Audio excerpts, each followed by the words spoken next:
स्वागत छ साथीहरू गेस्ट टेक्निकल भ्यू च्यानलमा तपाईहरुलाई। आज म तपाईहरुलाई अर्थिङ भनेको के हो, अर्थिङ किन आवश्यक छ भन्ने विषयमा तपाईहरुलाई बताउन गएको छु। यो एकदम जरुरी छ। यदि तपाईको घरमा अर्थिङ छैन भने डेन्जर भन्ने अवस्थामा बुझ्न सकिन्छ। अर्थिङ भनेको बिजुली चुहिएर आएको करेन्टलाई सुरक्षित रूपमा जमिनमा पठाउने कार्यलाई अर्थिङ भनिन्छ।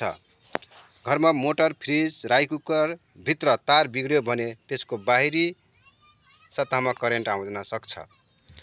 करेन्ट आयो भने मान्छेलाई करेन्ट लाग्न सक्ने सम्भावना धेरै हुन्छ।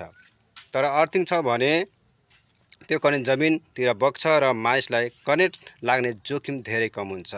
यदि तपाईको घरमा मोटर, फ्रिज, टिभी छ भने त्यस्तो सामानलाई अर्थिङले सुरक्षित राख्छ। अर्को छ एमसिबी, आरसिबी लाई सही समयमा टिप हुन मद्दत गर्छ।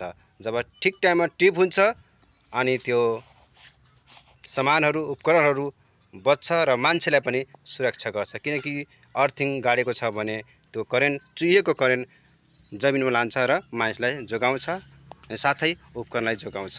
धन्यवाद। यो विषय तपाई सुन्नु भएको छ।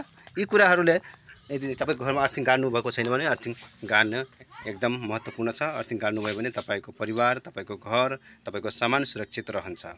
हस्, धन्यवाद। यदि यो भिडियो मन पर्छ भने लाइक, शेयर, सब्स्क्राइब गर्न नभुल्नुहोला। हस्, जय नेपाल।